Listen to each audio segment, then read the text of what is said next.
దశం కాశ్యపాన్వే సంజాతం నారసింహ పదాశ్రితం రామాంజ గురుం వందే పాణినీయపయోనిధిం. భాగవత సత్వష్కి సాధారణంగా ఆహ్వానం పలుకుతూ పెద్దలకు దాసం సమర్పించుకుంటూ ఈ రోజు మన భాగవత పఠనాన్ని కొనసాగించుకుందాం. దేవతలు రాక్షసులు పాల సముద్రాన్ని చిలకడానికి ఉద్యుక్తులయ్యి ఈ ఇంద్రుని యొక్క మాట మీద దేవత రాక్షసానికం కూడా ఈ పనికి ఒప్పుకున్నారు. మేము కూడా సుఖంగా ఉండేటువంటి మార్గం చెప్తాము, అమృతాన్ని స్వీకరించినట్టయితే మనకి మరణం అనేది ఉండదు, మేము కూడా సుఖంగా ఉంటామని చెప్పారు. కానీ అప్పుడు ఏం జరిగింది చెప్తున్నా. విష్ణువు దేవదానవుల సేవలు అందుకున్నాడు. సముద్రం వద్దకు కొనిపొమ్మని గరుడిని ఆజ్ఞించినాడు. గరుడు ఆ పర్వతాన్ని విష్ణువుని మూపుపై దాల్చి ఆటంకం లేకుండా ఎగిరిపోయినాడు. వీళ్ళు మందర పర్వతాన్ని దేవతలు రాక్షసులు కూడా పల్లగించి మొత్తానికి తన భుజాలు, చేతులు, వాళ్ళ యొక్క తలలు అన్నిటినీ ఆసరాగా పెట్టుకొని జాగ్రత్తగా ఒడ్డుకు తీసుకొని వచ్చారు. కానీ ఆ సడన్ గా అది ఆ పర్వతం పడిపోవడం, దాని కింద కొంతమంది చనిపోవడం, కొంతమంది భయపడి పారిపోవడం అలా అయిపోయింది. అయిపోయినప్పుడు వీళ్ళందరూ దేవత అందరూ కూడా అనుకుంటున్నారు, ఎందుకని విష్ణువు రాలేదు, ఎందుకు ఇలా జరిగింది, మధ్యలో ఇలా ఇంతమంది ఎందుకు చనిపోయారు, మమ్మల్ని మర్చిపోయాడా, ఎందుకు నిర్లక్ష్యం చేశాడో అని చెప్పి అనుకుంటూ ఉంటారు. అనుకునేసరికల్లా స్వామి తన యొక్క కోటి సూర్యుల కాంతితో వారి ముందు ప్రత్యక్షమయ్యాడు. ఓహో, భయపడకండి, నేను వచ్చాను అని చెప్తాడు. గరుడు కూడా ఆ స్వామిని ఆ మందర పర్వతాన్ని కూడా తన మూపు మీద పెట్టుకొని తీసుకొచ్చి ఇక్కడ పెట్టి వెళ్ళిపోయాడు. వెళ్ళిపోయిన తర్వాత చని జలరాశి తటంబున వన జాక్షుని గిరిని దించి వందనములు సద్వినుతులు చేసి ఖగేంద్రుండు పని వినియను భక్తి ఆత్మ భవనంబునకున్. ఓ రాజా, ఆ సమయంలో గరుడు సముద్రం గట్టుకు వచ్చి విష్ణువును మందర పర్వతాన్ని అక్కడ దించినాడు. భక్తితో స్వామికి నమస్కరించి స్తోత్రం చేసి తన నివాసానికి వెళ్ళిపోయాడు. అప్పుడు భూనాథ వినవయ్యబోకింద్రు వాసుకిన్ పిలిపించి అతనికిన్ ప్రియము చెప్పి ఫలభాగమీ నొడంబడి సమ్మతుంచేసి మెల్లన చేతులు మేను నిబిరి నీవ కాకెవ్వరు నేర్తురు ఈ పనికి ఈయ కొమ్మని అతని కైవోలు వడసి కవ్వం పున్కొండ నిష్కంటకంబు గంచేసి ఘర్షించి అతని భోగంబు చుట్టి కడంగి అమృత జలధిన్ కలశంబుగా వంచి త్రచునవసరమునన్ తలంపులమర బద్ధ వక్స్త్ర కేశ భారులై ఆరెండు గములు వారు తరువన్ గది శిరచట. దేవతలు రాక్షసులు సర్పరాజైన వాసుకుని పిలిపించి అతనికి ప్రీతి కలిగేటట్లు మాట్లాడినారు. అమృతంలో అతనికి భాగం ఇవ్వటానికి ఒప్పుకున్నారు. మెల్లగా అతని శరీరాన్ని దువ్వినారు. నీకంటే సమర్థులు లేరన్నారు. కవ్వపు త్రాడుగా ఉండటానికి అతన్ని ఒప్పించినారు. నొప్పి కలగకుండా మందర పర్వతాన్ని చదును చేసినారు. దానికి వాసుకిని తాడుగా చుట్టి పాల సముద్రాన్ని కుండగా చేసినారు. రెండు పక్షాల వారు బారులు తీర్చి వస్త్రాలు కట్టుకున్నారు. జుట్టు గట్టిగా ముడి చుట్టుకున్నారు. పాల సముద్రం చిలకడానికి తలపడినారు. ఒక ఏ పనికి తగినట్టుగా ఆ దానికి శరీరాన్ని, మనసుని, మన వస్త్రధారణని కూడా అమర్చుకోవాలని దీన్ని బట్టి తెలుస్తోంది. ఏదో పేరంటానికి పెడుతూ పట్టుచీర కట్టుకోం కదా, అలాగే అంట్లు తోముకుంటూ పట్టుచీర కట్టాం కదా, అలాగే వీళ్ళిప్పుడు ఈ పనికి ఎంత కట్టుదిట్టం చేసుకున్నారనుకోండి. ఆ సముద్రాన్ని మధించాలంటే ఆ వాసుకిని తన చేతులతో పట్టుకుని ఉండాలి వీళ్ళు కూడా. అలాంటప్పుడు జుట్టు ముడులు ఊడిపోకూడదు, కట్టుకున్న బట్టలు జారిపోకూడదు, జుట్టు అంతా కూడా హాల్ మీద పడిపోయి కనపడకుండా అయిపోకూడదు, మా శరీరము మనసు కూడా దివటగా ఉండాలి, అన్ని సంసిద్ధంగా ఉండాలి కదా. అందుకని దాన్ని కూడా వదలకుండా ఎంత ఇదిగా చెప్తున్నారు చూడండి. దేవతలు రాక్షసులు ముందర ఈ సర్పరాజుని పిలిచి ఆయనకు ముందర ప్రీతి కలిగేటట్టు చేశారు. నైనా నువ్వు కాకపోతే మాకు ఎవరి పని చేసి పెడతారు, ఘరానాగా ఉండకూడదు. మన అవసరం వచ్చినప్పుడు, అవతల వాళ్ళ అవసరం వచ్చినప్పుడు ఒకలాగే ప్రవర్తిస్తుంటారు కొంతమంది. అది చాలా తప్పండి. అది మన అవసరమైనప్పుడు వాళ్ళని ప్రీతిగా అంటే అవసరానికి మాట్లాడమని కాదు, ఎప్పుడైనా ప్రీతిగానే మాట్లాడాలి. మన అవసరానికి ఆదుకునే వాళ్ళకి మరి మనసు పెట్టి మాట్లాడాలి. దేవతలు రాక్షసులు కూడా సర్పరాజు అనేటువంటి ముందర ఆ వాసుని పిలిచారు, అతనికి ప్రీతి కలిగేటట్లుగా మాట్లాడారు. అమృతంలో మీకు కూడా కొంత భాగం ఇస్తాము అని చెప్పి ఒప్పించారు. నువ్వు కూడా చల్లగా ఉంటాను, ఆయన అమృతపానం చేశావంటే నువ్వు కూడా ఎప్పుడు చిరంజీవిగా ఉంటావు అని చెప్పి నెమ్మదిగా శరీరాన్ని ఇలా దువ్వారట. మాకు రక్షగా ఉండి తండ్రి, నువ్వు కూడా రక్షగా ఉంటావు, నీకు కూడా రక్షణ కలుగుతుంది, నీకంటే సమర్థులు లేరు, ఇంత దుష్కరమైనటువంటి కార్యం చేయడానికి నువ్వు తప్ప ఎవరు సమర్థులున్నారు చెప్పు మాకు. అంచేత నువ్వు ఈ మందర పర్వతానికి కవ్వపు తాడుగా నువ్వు ఉండాలి అని ఒప్పించారు. నొప్పి కలగకుండా చూడండి, అసలు ఎంత సున్నితమైన ఇదో.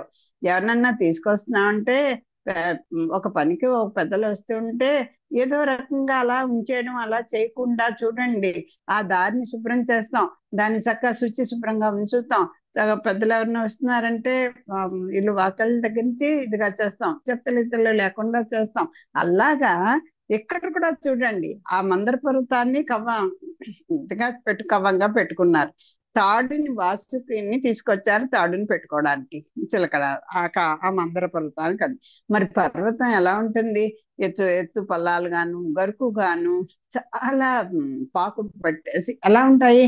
అలాంటి దానిట చదును చేశారటండి. చూడండి, నొప్పి కలగకుండా మందర పర్వతాన్ని చదును చేశారట. ఆ తాడు ఎంత కట్టబడుతుందో ఆ వాసుకిని అంత మేర కూడా అతనికి శరీరము రబ్బైపోకుండా, దానికి చెదిరిపోకుండా చక్కగా సున్నితంగా ఉండేటట్టుగా ఆ పర్వతాన్ని చదును చేశారట.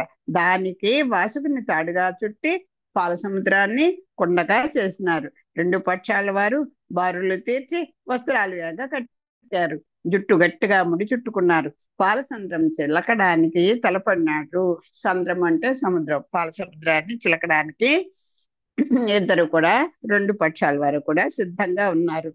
ఆ వస్త్రాలని పైకి గట్టిగా కదలకుండా కట్టుకున్నారు, జుట్లన్నీ కూడా పైకి కట్టుకున్నారు, గట్టిగా ముడివేసుకున్నారు.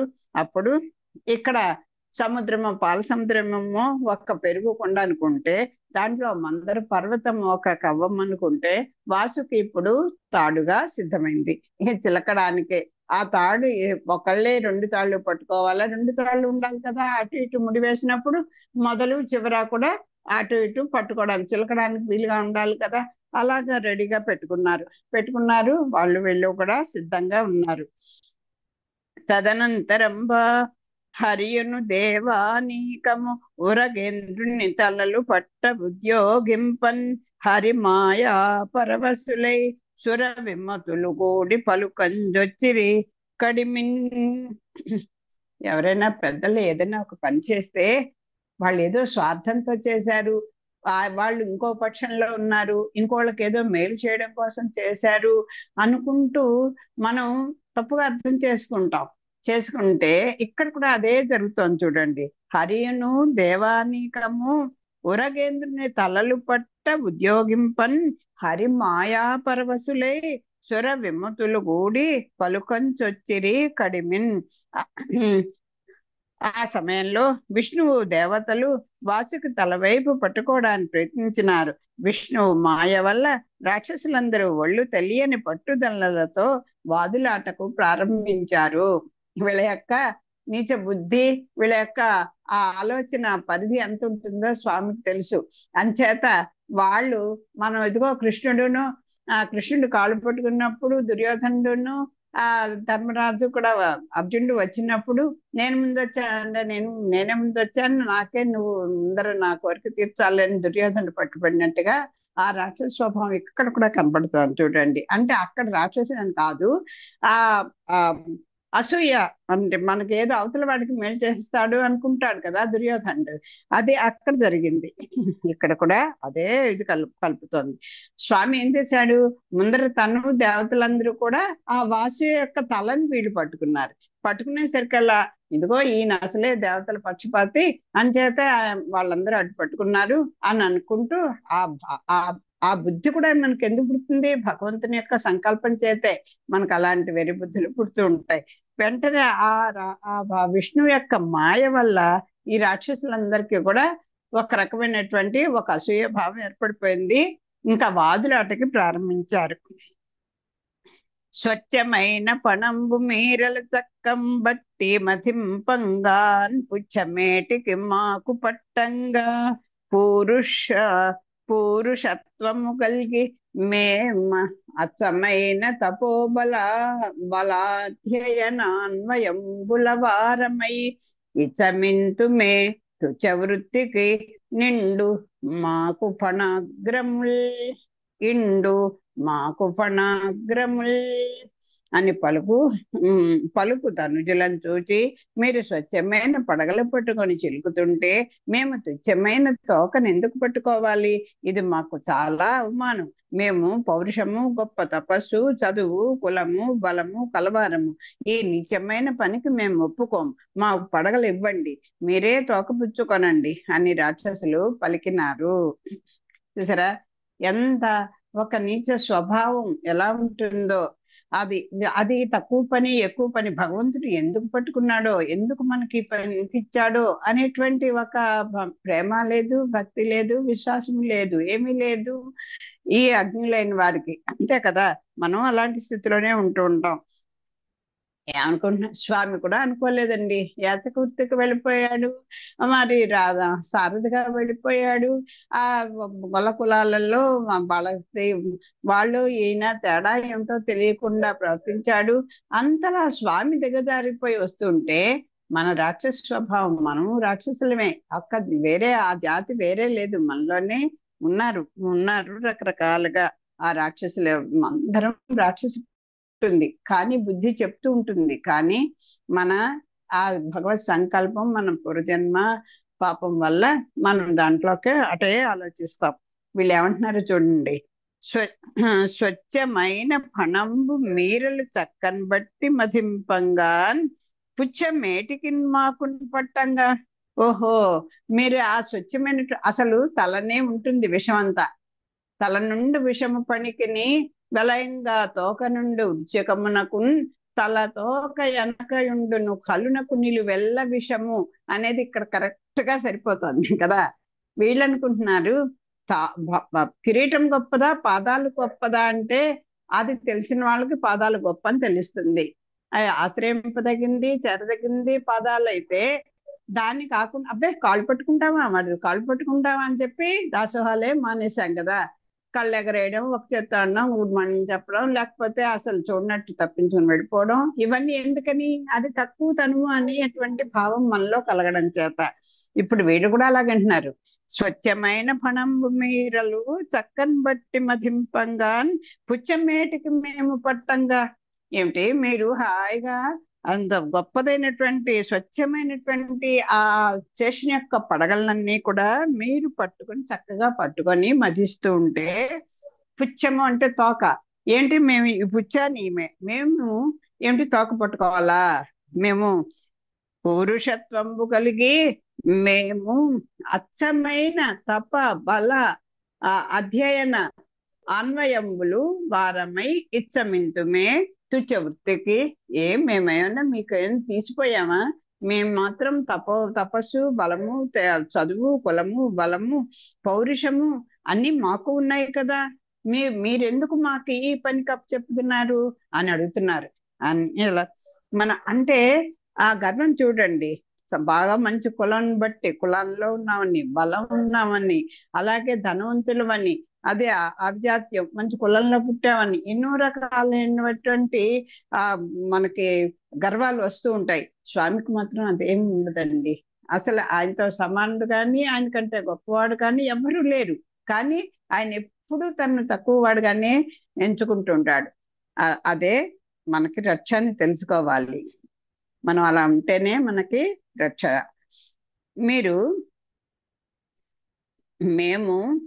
మేమేమిటి పౌరుషత్వం కలిగి, అంటే పౌరుషాన్ని కలిగి ఉండి, మేము అచ్చమైన ఇదిగో మాకేమి స్వచ్ఛమైనటువంటి మా తపస్సు కానీ, బలం కానీ, చదువు కానీ, పౌరుషం కానీ ఏది చూసుకోండి, మేము అది అంటారా మేలి బంగారు లాగా, అలాగా అచ్చమైన తపహ తపస్సు, బలము, అధ్యయనము అన్నిట్లో కూడా మేము గొప్పవారమే.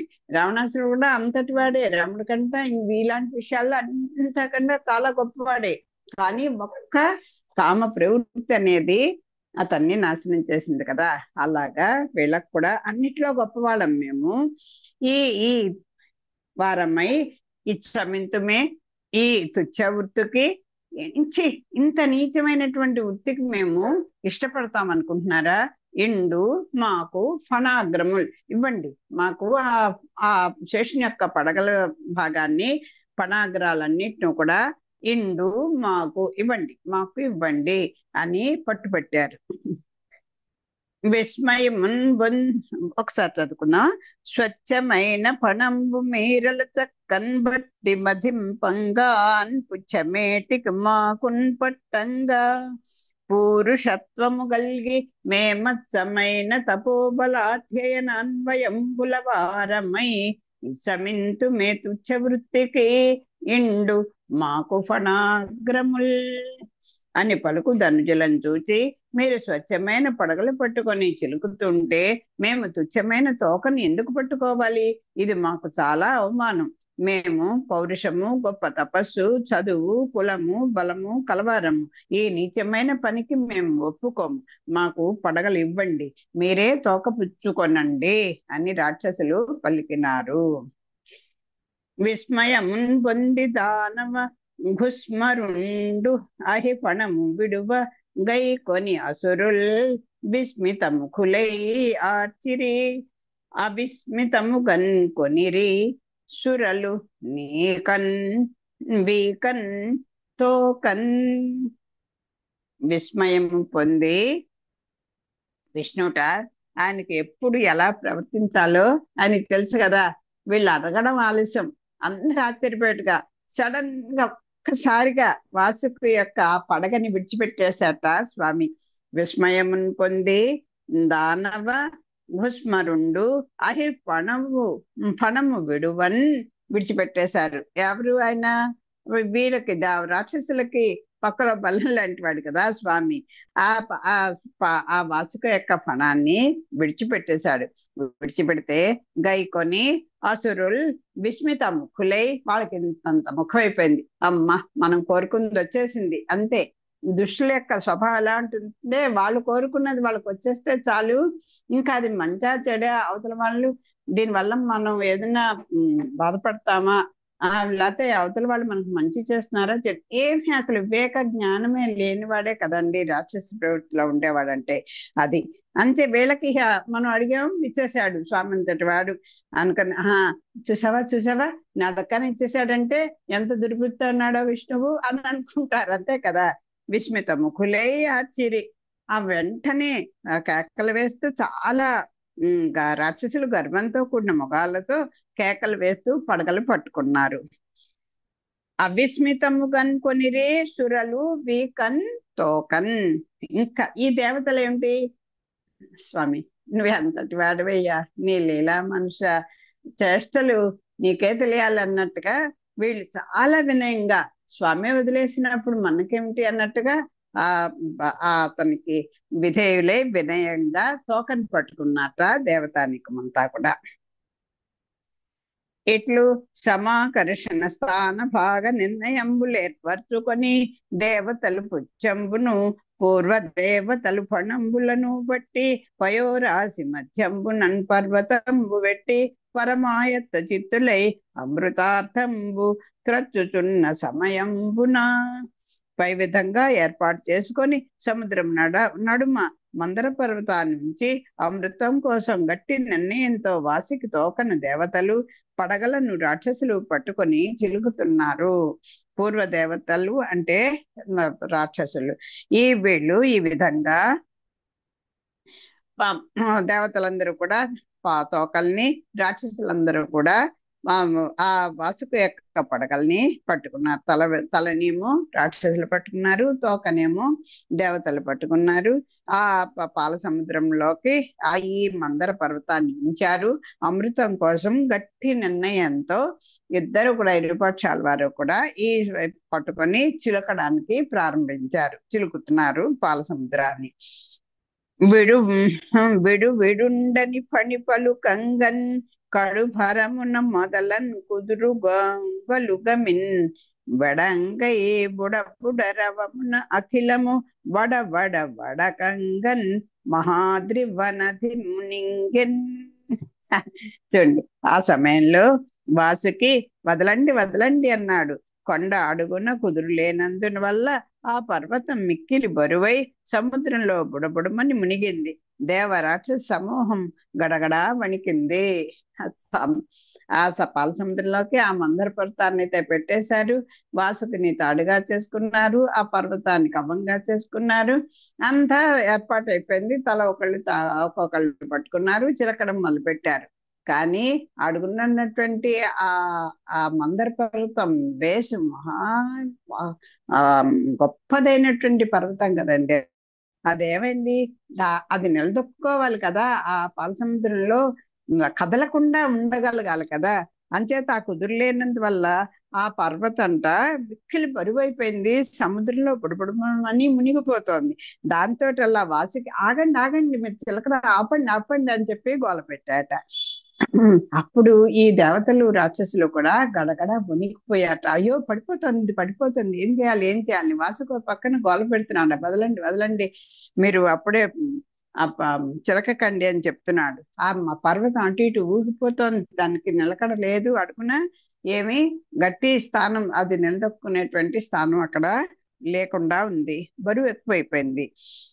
గౌరవమైన భారమునన్ కవ్వ కొండ ధరింపలేక దోసార విహీనులై ఉభయ సైనికులున్ కడు సిగ్గుతోన్ అకూపారతటంబునన్బడిరి పౌరుషముంచెడి పాండవేయ ఎవ్వారికి నేరబోలు బలవంతపు దైవము నాక్రమింపగన్. ఓ రాజా, దేవతలు రాక్షసులు భుజశక్తి కోల్పోయినారు. గొప్ప పూనికతో మందర పర్వతాన్ని మళ్ళీ పైకి ఎత్తలేకపోయినారు. మిక్కిలి సిగ్గుపడినారు. పరాక్రమం కోల్పోయి సముద్రం గట్టిపోయి నిలబడి మిక్కిలి బాధపడినారు. ప్రబలమైన విధిని దాటడానికి ఎవరికి సాధ్యం కాదు కదా. ఇక్కడ ఓ పాండవయ్య, పాండవుల యొక్క మనవుడు కదా ఈయన, పరశుని మహారాజు, ఆయనకి చెప్తున్నాడు. ఎవరు? శుకుల వారు. ఓ రాజా, ఈ దేవతలు ఈ మందర పర్వతం పడిపోతుంది, కిందని పడిపోతుంది, నీళ్ళల్లో పడిపోతుంది, అదే సముద్రంలో పడిపోతుంది. పడిపోతుంటే వీళ్ళకి ఇంకా భయం వేసింది. ఎక్కడ వాళ్ళు అక్కడ దాన్ని అలా వదిలేశారు, సిగ్గుపడిపోయారు. పాపం చిలకడాన్ని ప్రయత్నించారు, వాళ్ళకి భుజాల్లో శక్తి లేదు, దాన్ని నిలబెట్టే శక్తి లేకపోయింది. గొప్ప పునికితో మందర పర్వతాన్ని దాన్ని తీసుకొచ్చి మళ్ళీ ఎలా అయినా దాన్ని కుదిరిపరచాలనుకుంటే వీళ్ళ శక్తి సరిపోలేదు. వాళ్ళకి చాలా సిగ్గుపడిపోయారు ఇద్దరు, రెండు పక్షాల వారు కూడా. వారు పరాక్రమంతో కూడా కోల్పోయారు. సముద్రం గట్టు మీదకి నిలబడిపోయారు, దాన్ని అలా వదిలేశారు. వచ్చి సముద్రం గట్టు మీద నిలబడి మిక్కిలి బాధపడినాడు. చూసారా, విధి విధి అనేది ఎంత ప్రబలమైందో దానిని ఎవరు దాటడానికి సాధ్యులు కారు కదా. అంటే భగవంతుని యొక్క ఆ ఆలంబన లేకపోతే ఎంత గొప్ప ప్రయత్నమైనా విఫలమే అయిపోతుంది అనేది ఇప్పుడు దీన్ని బట్టి తెలిసింది. అన్ని సిద్ధం పెట్టుకున్నాం, కానీ పనికి మొదలెట్టేసరికల్లా అన్ని విఘ్నాలే జరుగుతున్నాయంటే నాయన మేం చేసేస్తాం, మేం చిలికేస్తాం అని అనుకోకుండా మేం చేసేస్తాం అనేటువంటి భావన ఇద్దరిలో ఉందేమో. స్వామి కూడా కొంచెం టైం కోసం చూస్తాడు కదా. సరే, తల ఒకళ్ళు తోకళ్ళు పట్టుకోండి, అలాగే చేయండి, హాయిగా చిలకండి అని చెప్పేశాడు. అంతే, అయిపోయింది. వన నిధి జలముల లోపల మునింగెడి గిరించూచి దుఃఖం నంచింతాబ్దిన్ మునిగెడి వెల్పులగ నుంగొని వనజాక్షుడు వార్తి నడుమ వారలు చూడన్. అది ఎప్పుడైతే చేతులు ఎత్తేసామో అప్పుడు స్వామి ఉంటాడు కదా. ఈ దేవతల యొక్క వీళ్ళందరూ వెళ్ళారు, మనస్ఫూర్తిగా ప్రార్థించారు, స్వామి చెప్పినట్టుగా తూచ తప్పకుండా ఉన్నారు. వీళ్ళతో రాక్షసులతో స్నేహం చేశారు. మేము కూడా మీకు కూడా అమృతం ఇస్తా ఉన్నారు. ఆ బలిచక్రవర్తిని రాజుగా చేసుకుంటా ఉన్నారు. అందరినీ అక్కడ ఉన్నటువంటి రాక్షస లో ప్రముఖులైన వాళ్ళందరితో కూడా స్నేహం చేశారు, అన్ని సిద్ధపడ్డారు. ఆ రాక్షసానికి కోరుకున్నట్టుగానే వాసుకి తోకని వీళ్ళు పట్టుకున్నారు, తలని వాళ్ళకి ఇచ్చారు, అన్ని చేశారు. కానీ స్వామి అప్పుడే కదా బాధపడ్డారు కదా, స్వామి యొక్క కృప మేము ఏం తప్పు చేశామో అన్నటువంటి ఆ బాధ వాళ్ళ యొక్క, వీళ్ళందరూ కూడా వేల్పులందరూ కూడా ఆ ఆ ఆ ఆ సముద్రంలో మునిగిపోయారట. ఏ సముద్రం? చింత అనేటువంటి సముద్రంలో, పాల సముద్రంలో కాదు. వీళ్ళకి విపరీతమైన బాధ వచ్చేసింది, సిగ్గుపడిపోతున్నారు, శక్తిని కోల్పోయారు, ఏం చేయాలో దిక్కు తోచట్లేదు, ఎందుకు ఇలా అయిపోతుందో తెలియట్లేదు. వీళ్ళు కూడా ఆ చింతాబ్దిన్ దుఃఖమునన్ మున్నింగడి వేల్పులను కనుగొని అది ఇంకా వీళ్ళకి బాధ ఎక్కువైపోయింది. స్వామి ఎందుకమ్మా ఇలా చేసావు, మేము ఇలా నిర్వీర్యులు అయిపోతున్నాం, నువ్వు చెప్పినట్టే మేము చేసుకున్నాం, స్వామి కటాక్షించు, మా తప్పులు ఏమన్నా ఉంటే క్షమించు అన్నట్టుగా ఆ బాధతోటి, బాధ అనేటువంటి సముద్రంలో మొత్తం దేవతాని కొంత కూడా మునిగిపోయి బాధపడుతూ ఉంటే, వన నిధి జలముల లోపల మునింగడి గిరించూచి అది ఆ సముద్రంలోకి మునిగిపోతుంది, ఈ పర్వతం వెళ్ళిపోతుంది. అది చూసి దుఃఖమునంచింత మునింగడి వేల్పులను కనుగొని, చింత అనేటువంటి సముద్రంలో ఆ మునిగిపోతున్నటువంటి ఆ దేవతానికాన్నంతా కూడా చూసి వనజాక్షుండు ఆ స్వామి ఆ వార్ధి నడుమ వారలు చూడండి. ఆ వార్ధి అంటే సముద్రం. ఆ సముద్రం నడుములో మధ్యలో వీళ్ళందరూ చూస్తుండగా ఏం చేశాడో చూద్దాం. దాంట్లో దిగాడు స్వామి. సముద్రం నీళ్ళల్లో మునుగుతున్న మందర పర్వతాన్ని చూసి, ఆ సముద్రం మధ్యలోకి వెళ్ళిపోతుంది ఈ మందర పర్వతం, వెళ్ళిపోతుండే దాన్ని చూసి అంతులేని దుఃఖ సముద్రంలో మునుగుతున్న దేవతలను విష్ణువు అవలోకించాడు. వారు చూస్తుండగానే అతడు సముద్రంలోకి దిగినాడు. వననిధి జలముల లోపల మునింగడి గిరించూచి దుఃఖమునంచింతాబ్ది నింగడి వేల్పులన్ కనుగొని వనజాక్షుడు వార్ధి నడుమ వారలు చూడన్. వార్ధి అంటే సముద్రము, వారలు అంటే ఇక్కడ ఈ దేవతాన్ని కొందరు చూస్తుండగా ఆ సముద్రంలోకి దిగాడు. ఇప్పుడు స్వామి ఆ మందర పర్వతాన్ని ఎలా నిలబెట్టాడో, ఎలా ఆ పాల సముద్ర మథనం చేయించాడో, క్షీరసాగర మథనానికి తానే ఆలంబనయ్యి ఆ మందర పర్వతంలో, ఆ వాసుకిలో, ఆ దేవతాగణంలో, ఆ రాక్షసానికంలో, ఆ తర్వాత అక్కడ ఆ పాల సముద్రంలో అంతటా 8 రకాలుగా స్వామి తానే అయ్యి చిలికాడు అని పెద్దలు చెప్తూ ఉంటారు. ఇప్పుడు స్వామి ఎలాగా ఆ మందర పర్వతాన్ని కదలకుండా చేశాడో చెప్తున్నారు. కూర్మావతార కథా ప్రారంభము. కూర్మం అంటే తాబేలు. ఆ తాబేలుకి పైన మూపురు అంతా కూడా చాలా గట్టిగా ఉంటుందన్నమాట. ఎంత బరువునైనా అది ఆపుకోగలిగినటువంటి శక్తి. ఆ కూర్మంలో కూడా ఆయన అవతారమే కదా, అది ఆయన యొక్క అంశే కదా అది. అంతే దానికి ఆ శక్తి, ఇంత పర్వతాన్ని తన వీపు మీద మోసేటువంటి శక్తి కలిగినట్టుగానే ఉంటుంది ఆయనకి. ఆ పర్వతాన్ని మోసే శక్తి ఆ కూర్మానికి ఉంటుంది కదా, అది చెప్తున్నారు. సవరణ ఈ లక్షయోజనముల వెడలుపై కఠోరమునైన కర్పరమును నదనైన బ్రహ్మాండమైన ఆహరించు ఘనతరం బగుముఖ గౌవరంబు సకల చరాచర జంతురాశుల నెల్ల మింగిలోన్గొనునట్టి మేటి కడుపు విశ్వంబుపై వేరు విశ్వంబుపై బడ్డ నాంగినన్ కదలని అట్టి కాళ్ళు వెలికి లోపలికించను తెంచు విపుల తుండ అంబుజంబులన్ బోలెడు అక్షియుగము సుందరంబుగ విష్ణుండు సురులతోడి కూర్మి చెలువంద ఒక కూర్మమయ్యే. విష్ణుదేవుడు దేవతలపై తన ప్రేమను వెల్లడిస్తూ మహాకూర్మంగా మారిపోయినాడు. ఆ తాబేలకు 1,00,000 ఆమడల వెడల్పైన చక్కని గట్టి గట్టి వీపు డిప్ప ఉంది. ఆకలి కొన్నప్పుడు బ్రహ్మాండాన్ని సైతం కబళించే పెద్ద నోరుంది. లోకంలోని ప్రాణులన్నింటినీ మృంగి ఇముడ్చుకునేటంత పెద్ద కడుపు ఉంది. ప్రపంచంపై ఇంకొక ప్రపంచంపై అడ్డగించిన వెనుదీయకుండా ఉండే కాళ్ళు ఉన్నాయి. లోపలికి బయటకి కదలాడే పెద్ద మూతి ఉంది. కమలాల వంటి కన్నుల జంట ఉన్నది. అంటే అంత దృఢమైనటువంటి శరీరాకృతి, ఆ ఆ లోపల నిర్మాణం అంతా కూడా అలా ఉండడం చేతే స్వామి అటువంటి రూపాన్ని ధరించాడు. ఈయన మామూలుగా చాలా పక్షులు, ఇలాంటి జంతువులు ఎన్నో పాఠాలు మనకు నేర్పుతాయండి. ఒక తేనెటీగ కూడా తన నోటి నుంచి వచ్చే దాంతోటే తన గూడుని తనే అల్లుకుంటుంది. దాంట్లోనే అదే సృష్టించుకుంటుంది, అదే పోషించుకుంటుంది, మళ్ళీ అదే ఇచ్చేస్తుంది. సృష్టికి కూడా దాన్ని ఉదాహరణగా చెప్తారు.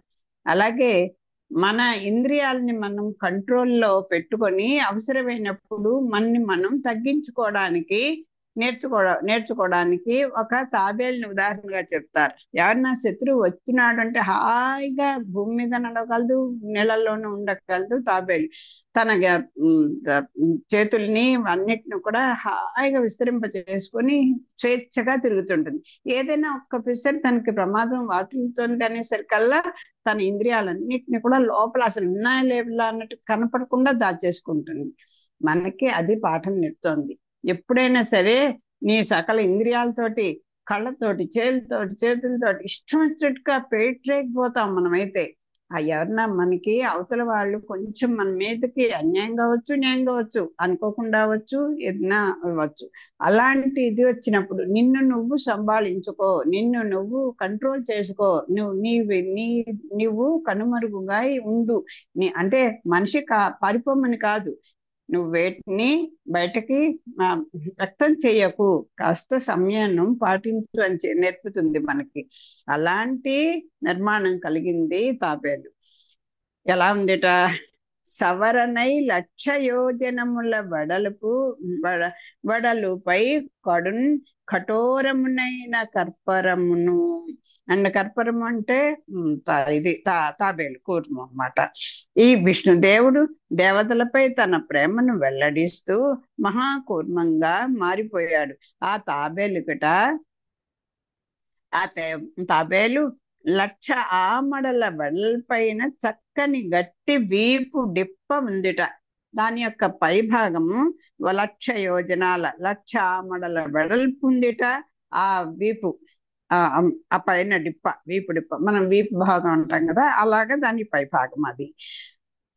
తర్వాత అదనైన బ్రహ్మాండమైన ఆహరించు ఘనతరంబగు ముఖ గహ్వరము అంటే ముఖము. కబలించేటువంటి ముఖ గహ్వరము అంటే గుహ కదా, అది మనకి గుహ ఏది? నోరు కదా. ఈ ముఖం అంతటికి నోరు కదా. ఆకలి కొన్నప్పుడు ఈ బ్రహ్మాండాన్ని మొత్తం అంతా కూడా కబలించేసేసి ఒక్కసారిగా లోపల పెట్టుకునేటువంటి అంత పెద్ద నోరు ఉందిట. తర్వాత సకల చరాచర జంతురాసుల నెల్ల మింగి లోన్గొనునట్టి మేటి కడుపు. ఇక మరి ఇంత విశ్వాన్ని కూడా కబలించగలదు. చారు నోరైతే ఉంది, ఆ లోపల నిర్మాణం కూడా ఈ కడుపులో మరి బ్రహ్మాండాలన్నీ పట్టేటువంటి పొట్ట కూడా ఉండాలి కదా. లోకల్లోని ప్రాణులన్నిటిని కూడా మింగేసి ఇమిడ్చుకోగలిగినటువంటి అంత పెద్ద కడుపు ఉందేట దానికి. వేరు విశ్వంబు పైన పడ్డన్ నాంగినన్ కథలన్నీ అట్టి కాళ్ళు. ఒక్కసారి మనం ఒక 60 కేజీలు ఉంటే ఇంకో 5-60 బరువు వచ్చేసి మన మీద పడిపోతుంటే నిలదెక్కునేది ఏది? మన శరీరం బరువెక్కిన కొద్దీ మనని నిలబెడుతుంది ఏది? కాళ్ళే కదా. కాళ్ళకి సత్తు లేదనుకోండి, మన బరువే మనం మోసుకోలేక ఇప్పుడు ఈ కాళ్ళ నొప్పులన్నీ అందుకు వస్తున్నాయి. కాళ్ళల్లో శక్తి తగ్గిపోతుంది. కాళ్ళ బరువు కన్నా కూడా ఈ శరీరం భారం ఎక్కువైపోయి ఇప్పుడు మనమే బాధపడుతున్నాం. అలాంటిది దాని కాళ్ళుట ఈ ప్రపంచం, ఈ విశ్వం ఉందా, ఈ విశ్వాన్ని ఇంకో విశ్వం కూడా వచ్చి పైన పడినప్పటికీ కూడా అసలు ఏమీ భయపడదు, దానికి ఏమీ బెదిరిపోదు. అంటే అంత దృఢమైనటువంటి కాళ్ళు ఉన్నాయట. తర్వాత వెలికి లోనికి చనుదెంజు విపుల తుండ అంజనంబులం అంబుజంబులన్ పోలెడు అక్షయుగము. లోపలికి ఇంకా అదేంటి లోపలికి బయటికి ఒకసారి నాలుక బయట పెడుతుంటుంది, మూతిని ముందుకు తీసుకొస్తుంది, మళ్ళీ వెనక్కి లాక్కుంటుంటుంది కదా. లోపలికి బయటికి కదలాడే ఒక పెద్ద మూతి ఉందిట. కమల అంబుజంబుల పోలెడు అక్షయుగము. ఈ కమలాల వంటి పెద్ద పెద్ద కన్నులు, అంత ఈ శరీరానికి తగినంత కన్నులు లేకపోతే ఎటు నుంచి ఏమొస్తుందో ఏమేంటి దాన్ని తీసుకొని లోపల వేసుకోవాలో అన్ని కనపడాలి కదా. అంచేత కమలాల వంటి కన్నుల జంట కూడా ఉంది, పెద్ద పెద్ద కమలాల వంటి కన్నుల జంట కూడా ఉందిట. కమ్మటంబై జల రాసింతొచ్చి లఘు ముక్తాశుక్తి చందంబునన్ అమ్మదందింద్రమున్నెత్తె వాసుకి మహానాగంబుతోన్లీలతో అమరేంద్రాదులు మూలి కంపములతో నౌనౌగదే బాపురే కమలాక్ష శరణంబు భూదిశలు ఆకాశంబునన్ మ్రోయంగన్. కమటం అంటే తాబేలు. కమ్మటంబై జలరాశించొచ్చి, భావం ఒకసారి చదివేసి అప్పుడు వివరించేస్తాను. తాబేలుగా మారిన విష్ణువు ముత్యపు చిప్ప విధంగా సులువుగా సముద్రంలో ప్రవేశించినాడు. దానిని చూచి దేవేంద్రాదులు ఆశ్చర్యంతో తలలు ఊగించి భూమి దిక్కులు ఆకాశము మారుమోగునట్లు మేలు మేలు శ్రీహరి నీకు నమస్కారము అని జేజేలు పలికినారు. భగవంతుడు ఆ తాబేలు రూపంతో సముద్ర జలాలలో దూరి వాసుకుతో పాటు మందర పర్వతాన్ని పైకెత్తాడు. కమటంబై జలరాశించొచ్చి తాబేలుగా మారిన విష్ణువు లఘు ముక్తాశుక్తి చందంబునన్, చాలా చిన్న ముచ్చపు చిప్పలో వాన పడినప్పుడు ఆ ముచ్చపు చిప్పలో పడినటువంటి ఆ నీటి బిందువు, వర్ష బిందువు ముత్యంగా మారుతుంది. అలాగా ఒక్కసారిగా స్వామి ఆ సముద్రంలోకి ప్రవేశించాడు. ముచ్చపు చిప్పలో పడినటువంటి వాన చినుకులాగా అసలు ఏం కనపడకుండా ఆశ్చర్యంగా టక్కని లోపలికి ప్రవేశించాడు. దాన్ని చూచి లఘు ముక్తాశుక్తి అంటే ముక్త అంటే ముచ్చిపు చిప్పలలో పడినటువంటి నీటి బిందువులాగా దాంట్లో చేశాడు. అమదంద్రీంద్రమునెత్తే వాసుకి మహానాగంబుతో, నాగం అంటే కొండ. ఇక్కడ ఆ వాసుకిని ఆ లీలతో అమరేంద్రాదులు మౌళి కంపములతో వీళ్ళందరూ కూడా దానిని చూచి అలా సముద్రంలో ప్రవేశించినప్పుడు దాన్ని చూసి దేవేంద్రాదులు ఆశ్చర్యంతో, అమరేంద్రాదులు మౌళి కంపములతో, మౌళి అంటే వాళ్ళ యొక్క ఆ దేవతాగణాలకు ఉన్నటువంటి కిరీటాలు ఉంటాయి కదా, కిరీటాలని ఇలా తల్లి ఊగిస్తున్నట్ట. ఊగించి భూమి దిక్కులు భూ దిశలు ఆకాశంబునోగగా శరణంబు అని చెప్తున్నారు. అందరూ కూడా ఈ భూమి ఆకాశము దిక్కులు అన్నీ కూడా మారు మ్రోగేటట్లుగా ఏమని చెప్తున్నారు? నవ్వుగదే బాపురే కమలాక్ష శరణంబు. ఆహహ నాయన మేలు మేలు బలి బలి శ్రీహరి నీకు నమస్కారము అంటూ జేజేలు పలికారట. భగవంతుడు ఆ తాబేలు రూపంతో సముద్ర జలాల్లో దూరి వాసుకితో పాటు మందర పర్వతాన్ని పైకి ఎత్తాడు. అమ్మదంద్రీంద్రమునెత్తే ఆ గొప్పదైనటువంటి ఆ మందర పర్వతాన్ని వాసుకుని కూడా మహానాగంబుతో లీలతో ఎత్తాడనమాట. ఆయన ఎలాగా వాసుకుని కూడా సముద్ర జలాల్లో దూరి వాసుకుతో పాటు మందర పర్వతాన్ని కూడా, రెండు వాసుకి దానికి చుట్టుపడి ఉంది కదా, అది కూడా విడిపోకుండా దాంతో సహా